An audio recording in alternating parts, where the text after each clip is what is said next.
नमस्कार दोस्तों, स्वागत है एक बार फिर आपके अपने YouTube चैनल जीवा स्टडी पर। तो सीईटी 12th लेवल की क्लासेस देख रहे थे अपन। 50 क्वेश्चन अपने मॉडल पेपर के हो चुके हैं। अगले जो है क्वेश्चन 25-30 क्वेश्चन इस वीडियो में देखेंगे। और अगर आप चैनल पर नए हैं तो चैनल को सब्सक्राइब कर सकते हैं। मैं वरिष्ठ अध्यापक मुकेश कुमार जांगड़ आपका स्वागत करता हूं। तो सबसे पहला क्वेश्चन है आज का, निम्नलिखित में इतिहास में पट्टा रेखा से क्या अभिप्राय है। निम्नलिखित में इतिहास में पट्टा रेखा से क्या अभिप्राय है। तो जो पट्टा रेखा है वो किसको कहते हैं राजस्थान के इतिहास में, तो ये होगा आकलित राजस्व। क्या होगा, आंकलित राजस्व को क्या कहते हैं, पट्टा रेखा। तो इंपॉर्टेंट क्वेश्चन बनता है। और ये जो है पेपर सारा अधीनस्थ बोर्ड जो कर्मचारी चयन बोर्ड आरएसएसबी बोर्ड है उसके पैटर्न पर आधारित है। तो राजस्थान के इतिहास में पट्टा रेखा से क्या अभिप्राय है, आंकलित राजस्व से अभिप्राय है। फिर निम्नलिखित में से कौन सा युग्म असंगत है। क्या है, कौन सा युग्म असंगत है। तो कुवल्यमाला उद्योतन सूरी ने लिखी, बिल्कुल। और एक जो क्वेश्चन बनता है कुवल्यमाला में से कि जो कुवल्यमाला है ना, इसमें कितनी देशी भाषाओं का उल्लेख है। तो 18 देशी भाषाओं का उल्लेख, 18 देशी भाषाओं का उल्लेख है, देशी भाषाओं का उल्लेख।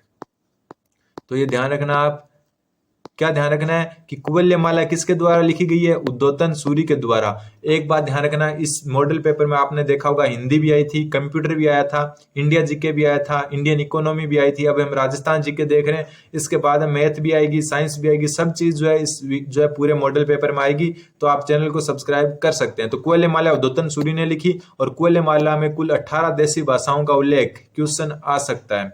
फिर ढोला मारूरा दुआ, तो ढोला मारूरा दुआ लिखा कवि कलोल ने, ठीक है। कई जगह कलोज नाम लिखता है, मिलता है, कहीं कलोल भी मिलता है। क्या मिलता है, कलोल।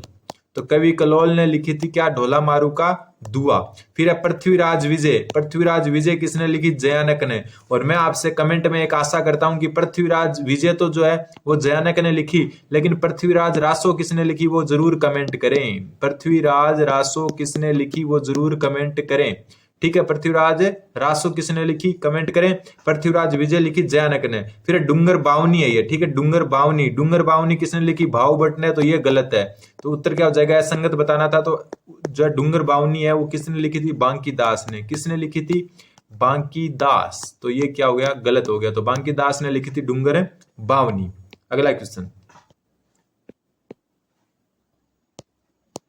अगला क्वेश्चन है आपके सामने कि किस इतिहासकार ने चौहानों का ब्राह्मण वंश से उत्पन्न होना माना है। कि चौहानों का जो मतलब उत्पन्न हुए थे चौहान, वो ब्राह्मण वंश से हुए थे, ये किसने माना है। तो ये आपका माना है डॉक्टर भंडारकर ने, ठीक है। किसने माना है, डॉक्टर भंडारकर ने। और जो कनिंगम है, इन्होंने जो है चौहानों को क्या माना है, विदेशी। क्या माना है, विदेशी। कनिंगम ने क्या माना है, विदेशी, ठीक है। और जो है आपको एक पता चलना चाहिए, अग्निकुंड से जो अग्निकुंड जो सिद्धांत है चौहानों से संबंधित, तो वो किसने दिया था। तो अग्निकुंड जो दिया था आपका पर जो है चंद्र बरदाई ने। किसने, चंद्र बरदाई, चंद्र बरदाई ने दिया था, ठीक है। तो ध्यान रखना, सबसे पहले क्या है कि चौहानों का ब्राह्मण वंश से उत्पन्न किसने माना है, तो डॉक्टर भंडारकर ने। और कनिंगम ने इनको जो है विदेशी माना है। और अग्निकुंड सिद्धांत किसने दिया, चंद्र बरदाई ने। चंद्र बरदाई कहता है कि जो है अग्निकुंड से जो है चौहान प्रकट हुए थे, और भंडारकर कहते हैं कि ये ब्राह्मणों के वंशज थे। तो जो आपको ब्राह्मणों वाला ध्यान रखना वो रखना डॉक्टर भंडारकर वाला। अगला क्वेश्चन, अगला क्वेश्चन है, हमीर देव चौहान ने दिल्ली के किस सुल्तान के आक्रमण को असफल किया था। इंपोर्टेंट क्वेश्चन बनता है, हमीर देव चौहान ने जो है दिल्ली के किस सुल्तान के साथ जो आक्रमण है उसको असफल किया था। तो जो है आपका होगा Jalaluddin Khilji. Option number C, Jalaluddin Khilji. और उसके बाद में जो है अलाउद्दीन खिलजी जो है इसका जो है जो शासक बनता है, दिल्ली का सुल्तान बनता है। और इसने 1301 में फिर रणथंबोर पर आक्रमण किया था। कब, 1301 में। एकदम डिटेल से बताऊंगा मैं आपको, मैंने खुद ने 3 एग्जाम क्लियर किए हैं, तो आप चैनल से जुड़ सकते हो। मैंने आरएसएसबी बोर्ड का भी एक एग्जाम फाइनल क्लियर किया है, फाइनल कट ऑफ। और जो है 2 आरपीएससी के एग्जाम भी मैंने फाइनल क्लियर किए हैं। तो 1301 में जो है रणथंबोर पर आक्रमण किया, ठीक है। रणथंबोर पर आक्रमण किसने किया, अलाउद्दीन ने। लेकिन हमीरदेव चौहान ने असफल किसका आक्रमण किया था, तो जलालुद्दीन का। और जो है आपको पता है जो है आप जो हमीरदेव चौहान है उसके बाद में जलालुद्दीन के बाद में अलाउद्दीन करता है रणथंबोर पर आक्रमण, ठीक है। हमीरदेव चौहान जो है रणथंबोर के शासक थे। तो जो यहाँ पर फिर 1301 में होता है राजस्थान का प्रथम साका।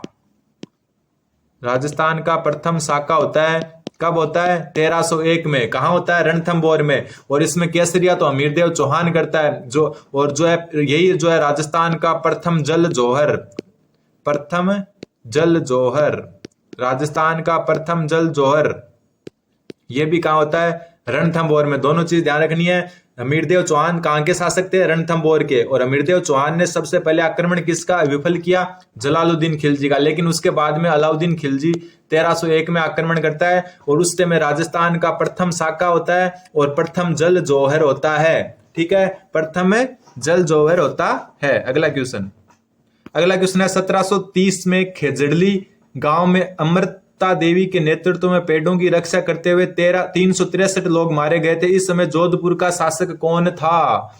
इंपॉर्टेंट क्वेश्चन बनता है। तो 1730 में खेजड़ली गांव में अमृता देवी के नेतृत्व में पेड़ों की रक्षा करते हुए कितने लोग मारे गए? ये भी ध्यान रखना, कितने? 363। ठीक है, कब? 1730 में। और जो है इस समय जोधपुर का शासक कौन था? पता है खेजड़ली गांव जोधपुर में आता है, तो मारवाड़ जोधपुर का शासक कौन था इस टाइम? तो ध्यान रखना, महाराजा अभय सिंह थे। कौन थे? महाराजा अभय सिंह। तो इस बात का ध्यान रखना है कि 1730 में हुआ था खेजड़ली जो घटना हुई थी, जिसमें अमृता देवी के नेतृत्व में 363 लोग मारे गए थे। और ये जो है कहां हुआ था? उस जोधपुर में। और जोधपुर के शासक कौन थे? अभय सिंह। अगला क्वेश्चन है अमरचंद बांठिया। नाम सुना होगा आपने, 1857 की क्रांति से संबंधित है। अमरचंद बांठिया को जो है 22 जून 1858 को कहां पर फांसी दे दी गई? तो देखो, अमरचंद बांठिया को 12 जून 1858 को कहां पर 22 जून 1858 को कहां पर फांसी दे दी गई? तो ग्वालियर में, एक नीम के पेड़ के नीचे। कारण क्या था कि अमरचंद बांठिया है, उन पर आरोप था कि जो है 1857 की क्रांति के जो क्रांतिकारी थे उनकी इन्होंने जो है धन बल से मदद की थी। ठीक है, अमरचंद बांठिया पर क्या आरोप थे कि 1857 के क्रांतिकारी थे, उनकी जो है इन्होंने धन बल से जो है मदद की थी। इस कारण जो अंग्रेजों ने इनको फांसी पर लटका दिया ग्वालियर में एक नीम के पेड़ के नीचे। ध्यान रखना, बहुत इंपॉर्टेंट क्वेश्चन बनता है अमरचंद बांठिया। अगला क्वेश्चन है नीमड़ा हत्याकांड किस जनजाति के आंदोलन से संबंधित है? नीमड़ा गांव हत्याकांड हुआ था, वो किस जो है जाति या जनजाति है उससे रिलेटेड है? तो इसका हो जाएगा एक ही आंदोलन है उससे। ठीक है, किस आंदोलन से पूछा है? किस जनजाति आंदोलन से? तो एक ही आंदोलन से। एक ही आंदोलन किसने चलाया था? मोतीलाल तेजावत ने। किसने? मोतीलाल तेजावत। इंपॉर्टेंट क्वेश्चन बनता है, मोतीलाल तेजावत द्वारा चलाया गया आंदोलन। कौन सा? एक ही आंदोलन। इसके अलावा जो है नीमड़ा गांव जो हत्याकांड है वो कब हुआ? तो नीमड़ा गांव हत्याकांड हुआ आपके 6 मार्च 1922। कब हुआ? 6 मार्च 1922 को हुआ। ध्यान रखना। और किस आंदोलन से? एक ही आंदोलन से। और एक ही आंदोलन के नेतृत्वकर्ता कौन थे? मोतीलाल तेजावत। अगला क्वेश्चन है रानी लक्ष्मी कुमारी चुंडावत। रानी लक्ष्मी कुमारी चुंडावत को पद्मश्री उनके किस क्षेत्र में योगदान के लिए दिया गया? इंपॉर्टेंट क्वेश्चन बनता है। तो रानी लक्ष्मी कुमारी चुंडावत एक जो है लेखिका थी, तो उनका जो है क्षेत्र कौन सा हो जाएगा? साहित्यिक क्षेत्र। बहुत जो है जानी मानी जो है कन्हैयालाल सेठिया के बराबर की जो थी रानी लक्ष्मी कुमारी चुंडावत, जिनको पद्मश्री मिला किस क्षेत्र में? साहित्यिक क्षेत्र में। ये जो है कविताएं और जो है कहानियां लिखती थी। फिर कौन सा सही सुमेलित नहीं है, ये पूछा है। कौन सा सही सुमेलित नहीं है? 100 द्वीपों का शहर बांसवाड़ा, बिल्कुल। 100 टापुओं या 100 द्वीपों का शहर बांसवाड़ा है, बिल्कुल है। मरुस्थल का प्रवेश द्वार जैसलमेर है, बिल्कुल। जोधपुर को भी मानते लेकिन जैसलमेर को, दोनों साइड एक अरावली इस साइड से माने तो जोधपुर है वरना जैसलमेर है, बिल्कुल। नीला शहर जोधपुर है, बिल्कुल सही है। नीला शहर कौन सा? जोधपुर। फिर राजस्थान का जिब्राल्टर, ये अजमेर नहीं है, कौन है? जयपुर। कौन है? जयपुर। तो गलत पूछा, तो गलत क्या हो गया? डी। राजस्थान का जिब्राल्टर है, जिब्राल्टर कौन सा है? जयपुर। अगला क्वेश्चन है बहुत इंपॉर्टेंट है। राजस्थान के बांगड़ प्रदेश के जिलों में कौन सा सम्मिलित नहीं है? बांगड़ के में कौन सा सम्मिलित नहीं है? तो राजसमंद सम्मिलित नहीं है। सीकर, चूरू और झुंझुनू, जो शेखावाटी होती है ना, शेखावाटी क्षेत्र है, नाम जानते होंगे शेखावाटी। उसी शेखावाटी को बांगड़ प्रदेश भी कहते हैं। एक आपका डूंगरपुर बांसवाड़ा वाला, डूंगरपुर बांसवाड़ा वाले क्षेत्र को कहते हैं वागड़। दोनों में अंतर है, ध्यान रखना। ये वागड़ है और ये बांगड़ है। ठीक है, बागड़ी भाषा जो है हरियाणा और चूरू, सीकर, झुंझुनू में बोली जाती है, उस भाषा को भी क्या कहते हैं? बागड़ी। कारण कि ये बांगड़ प्रदेश में बोली जाती है। शेखावाटी क्षेत्र को ही बांगड़ कहते हैं और डूंगरपुर बांसवाड़ा वाले को वागड़ कहते हैं। दोनों चीजों में अंतर है, पता होना चाहिए आपको। अगला क्वेश्चन किस झील का निर्माण अकाल राहत कार्यों हेतु करवाया गया था? किस झील का निर्माण अकाल जो राहत कार्य है उसके लिए करवाया गया? तो आपको पता होना चाहिए फाय सागर झील। और फाय सागर कहां पर है आपकी? फाय सागर है आपकी अजमेर में। कहां पर है? अजमेर में। तो फाय सागर झील का निर्माण जो है अकाल राहत कार्यों के हेतु किया गया था। और फाय सागर का निर्माण इंजीनियर था, एक अंग्रेज इंजीनियर फाय ने करवाया था। ठीक है, इसका नाम है फाय सागर और ये अजमेर में है और ये अकाल राहत कार्यों के हेतु काम जो है इसका निर्माण हुआ था। अन्ना सागर भी कहां पर है? अजमेर में। और इसका निर्माण जो है किसने कराया था? इसका निर्माण जो है अन्ना जी ने करवाया था। अन्नोराज या अन्ना जी, अन्नोराज थे ना चौहान शासक, उन्होंने करवाया। पुष्कर भी कहां पर है? अजमेर में। सिलीसेड झील कहां पर है? बताओ। सिलीसेड है अलवर में। कहां पर है? अलवर में। ध्यान रखना इस बात का। ठीक है, तो अकाल राहत कार्य में तो निर्माण की गई कौन सी झील थी? फाय सागर झील थी। अगला क्वेश्चन है राजस्थान में भीलों द्वारा पहाड़ी भागों में की जाने वाली कृषि को क्या कहते हैं? इंपोर्टेंट बनता है। राजस्थान में भीलों द्वारा पहाड़ी भागों में की जाने वाली कृषि को क्या कहते हैं? तो कहते हैं चिमाता। कौन सी कृषि? चिमाता कृषि, जिसमें जो है पहाड़ी क्षेत्रों में जो है ये कृषि होती है, जैसे झूम कृषि होती है ना उसी प्रकार की होती है, लेकिन इसका अलग नाम है। कौन सी? चिमाता। ठीक है, पहाड़ी भागों में की जाने वाली। और मैदानी भागों में जो कृषि की जाती है उसको कहते हैं दजिया। दजिया जो भील मैदानी भाग में करते हैं ना कृषि, उसको कहते हैं, और पहाड़ी भाग में करते हैं उसको कहते हैं चिमाता। तो दोनों में अलग अलग अंतर ध्यान रखना। दोनों भीलों द्वारा की जाती है, लेकिन चिमाता पहाड़ी क्षेत्र में और मैदानी क्षेत्र में दजिया। अगला क्वेश्चन है 2011 की जनगणना के अनुसार राजस्थान में महिला साक्षरता दर क्या है? तो महिला साक्षरता दर इसमें उत्तर हो जाएगा आपका ऑप्शन नंबर डी। 63 में क्या हो जाएगा? Option number D. इसमें एक ध्यान रखना, वैसे 52.1 दे रखी है, लेकिन अगर 2 पॉइंटों में याद रखो तो 52.12%। तो राजस्थान की महिला साक्षरता है 52.12%। ठीक है, पुरुष साक्षरता कितनी है? पुरुष साक्षरता है 79.19। कितनी? 79.19%। और जो है कुल साक्षरता कितनी है? तो कुल साक्षरता है आपकी 66.11%। तो तीनों ध्यान रखना, महिला साक्षरता है आपकी 52.12, कुल साक्षरता है 66.11 और पुरुष साक्षरता है 79.19%। अगला क्वेश्चन, फिर राजस्थान में पशु चिकित्सा एवं पशु विज्ञान विश्वविद्यालय, इंपोर्टेंट क्वेश्चन आया हुआ क्वेश्चन, राजस्थान में पशु चिकित्सा एवं पशु विज्ञान विश्वविद्यालय कहां पर है? आगे इंडिया जीके के भी क्वेश्चन आएंगे, तो आप जो है सारे क्वेश्चन देखते रहे। तो बीकानेर में ध्यान रखना, पशु चिकित्सा और पशु विज्ञान जो है विश्वविद्यालय कहां पर है? बीकानेर में। इसका नाम बताओ जल्दी से, क्या नाम है इसका? अगला क्वेश्चन है आपके कि निम्नलिखित को सुमेलित कीजिए।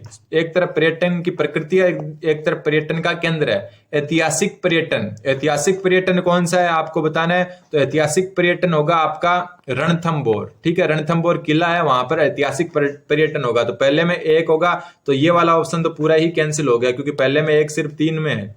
फिर धार्मिक पर्यटन कहां पर होगा आपका? देलवाड़ा में। तो बी का तीसरा इसमें, तो ऑप्शन नंबर डी सही उत्तर हो जाएगा। ये दोनों भी कैंसिल हो जाएंगे। फिर है आपका प्राकृतिक, तो प्राकृतिक कहां होगा? ताल छापर में। और फिर है पुरातात्विक, तो ये कहां हो जाएगा? गणेश्वर में। ठीक है, अगला क्वेश्चन है राष्ट्रीय ग्रामीण रोजगार गारंटी योजना। ठीक है, राष्ट्रीय ग्रामीण रोजगार गारंटी योजना का तीसरा चरण कब प्रारंभ हुआ? तो राष्ट्रीय जो ग्रामीण रोजगार गारंटी योजना है, इसका तीसरा चरण आपका 1 अप्रैल 2008 से प्रारंभ हुआ। इसका कब से हुआ? 1 अप्रैल 2008 से। अगला क्वेश्चन, निम्नलिखित में से कौन सा सहकारी अर्थव्यवस्था का लक्षण है? सहकारी अर्थव्यवस्था उसका लक्षण कौन सा, ये बताना है आपको। तो जल्दी से कमेंट करें। तो ऐच्छिक संगठन, बिल्कुल ऐच्छिक संगठन होता है, अपनी इच्छा से संगठन बना सकते हो। फिर जनतांत्रिक प्रशासन, लेकिन संगठन भले ही ऐच्छिक हो, लेकिन जो वहां पर प्रशासन होता है वो जनतांत्रिक होता है और न्याय पर आधारित होता है। ठीक है, सहकारिता को जो है संविधान में भी जगह दी गई है, तो उपरोक्त सभी इसका सही उत्तर हो जाएगा। फिर अगला क्वेश्चन थोड़ा सा अलग क्वेश्चन है, क्वेश्चन नंबर 68। क्वेश्चन 68 क्या बोल रहा है? एक मिनट। क्वेश्चन 68 बोल रहा है कि लुंगी, लूर और मोरिया क्या है? जल्दी से बताओ। लुंगी, लूर, मोरुड़ा और मोरिया पशु पक्षियों के नाम है, आभूषणों के नाम है, लोक गीतों के नाम है, या इनमें से कोई नहीं? जल्दी से बताओ कि क्या ये। तो देखो, मोरिया आछो बोलो रे ढलती रात में, ये गाना है। मोरुड़ो भी गाना है और लूर और लुंगी भी गाना है। तो क्या हो गया? लोक गीतों के नाम हो गए। क्या हो गए? लोक गीतों के नाम। अगला क्वेश्चन, हिंदुस्तान वादन की ख्याल शैली के जयपुर घराने के प्रवर्तक। इंपॉर्टेंट क्वेश्चन, जयपुर घराना था वो राजस्थान का ख्याल शैली का, उसके प्रवर्तक कौन थे? तो जयपुर घराने के प्रवर्तक थे मनरंग। नाम याद रखना, कई बार पूछ लेते हैं। तो जयपुर घराने के प्रवर्तक कौन थे? मनरंग। आगे जो है इंडिया जीके के भी क्वेश्चन आएंगे, अभी तो हम 70 नंबर क्वेश्चन में आए हैं। फिर हम मारवाड़ के इन पीरों को उनके वंशों के आधार पर लिखे। पाबूजी क्या थे? तो पाबूजी थे राठौड़। तो ए का हो जाएगा 3, तो ए का 3 हो गया, तो ये 2 तो कैंसिल हो गए। फिर गोगा जी थे चौहान, बी का हो जाएगा 4, तो बी का क्या हो गया? 4। ऑप्शन नंबर डी हो गया। हड़बूजी सांकला और रामदेव जी तंवर, तो ये हो गए। पाबूजी राठौड़ थे, गोगा जी चौहान थे, हड़बूजी सांकला थे और रामदेव जी तंवर थे। अगला क्वेश्चन, कागजी टेरिकोटा हेतु प्रसिद्ध कौन सा जिला है? कागजी टेरिकोटा हेतु प्रसिद्ध जिला, तो ध्यान रखना अलवर। कागजी टेरिकोटा कहाँ का प्रसिद्ध है? अलवर का। कागजी टेरिकोटा में जो कागज से बने जो बर्तन आते हैं वो होते हैं। तो कागजी टेरिकोटा कहाँ का प्रसिद्ध है? तो अलवर का प्रसिद्ध है। अगला क्वेश्चन, किस त्योहार पर समी वृक्ष की पूजा की जाती है और लीलटांस पक्षी का दर्शन शुभ माना जाता है? किस त्योहार पर समी वृक्ष की पूजा की जाती है और लीलटांस पक्षी के दर्शन को क्या माना जाता है? शुभ माना जाता है। तो क्वेश्चन जो है सही बताने वाले को जल्दी से जो है कमेंट करें। तो दशहरा होगा, अभी आने वाला दशहरा आपको पता ही है। तो दशहरा जो त्योहार है उस पर समी वृक्ष की तो पूजा की जाती है। और समी वृक्ष कौन सा होता है? खेजड़ी का वृक्ष। और लीलटांस पक्षी के दर्शन क्या माने जाते हैं? शुभ माने जाते हैं। तो दशहरा हो जाएगा। फिर अगला क्वेश्चन है कि क्वेश्चन ये है कि यह महल मानव नहीं प्रेतों द्वारा बनाए गए लगते हैं। बहुत इंपॉर्टेंट क्वेश्चन है कि यह महल जो है मानव नहीं प्रेतों द्वारा बनाए गए। ये कथन किसने कहा? रुडयार्ड किपलिंग ने। किसने? रुडयार्ड किपलिंग ने। और किस महल के लिए कहा? तो महल आपका होगा तारागढ़ दुर्ग बूंदी। बूंदी दुर्ग है, इसको क्या कहते हैं? तारागढ़ दुर्ग भी कहते हैं। कौन सा दुर्ग? तारागढ़ दुर्ग। और एक तारागढ़ दुर्ग आपका ये अजमेर में भी है, ठीक है। लेकिन इसका उत्तर होगा ये महल मानव नहीं भूत प्रेतों द्वारा बनाया गया है। रुडयार्ड किपलिंग ने ये बात बूंदी दुर्ग के लिए कही थी, जिसको तारागढ़ दुर्ग बूंदी भी कहते हैं। अगला क्वेश्चन है कथोड़ी जनजाति की स्त्रियां जो है मराठी अंदाज में साड़ी पहनती है, इसे क्या कहते हैं?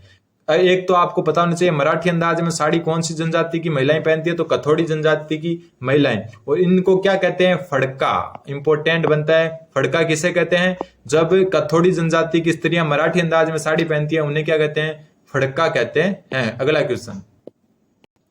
अगला क्वेश्चन है उडना राजकुमार। उडना राजकुमार के नाम से प्रसिद्ध कुंवर पृथ्वीराज की छतरी कहां पर है? तो उडना राजकुमार किसका नाम था? कुंवर पृथ्वीराज सिसोदिया थे ये, ठीक है। तो इनकी जो है छतरी कहां पर है?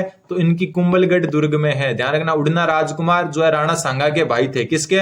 राणा सांगा के भाई थे। राणा सांगा के भाई बड़े भाई थे उडना राजकुमार, जिनको जो है पृथ्वीराज सिसोदिया नाम था इनका। और इनकी छतरी कहां पर है? कुंभलगढ़ दुर्ग में। अगला क्वेश्चन है बारात जाने के पश्चात दूल्हे के घर पर रात्रि में स्त्रियों द्वारा रचा जाने वाला नकली विवाह क्या कहलाता है?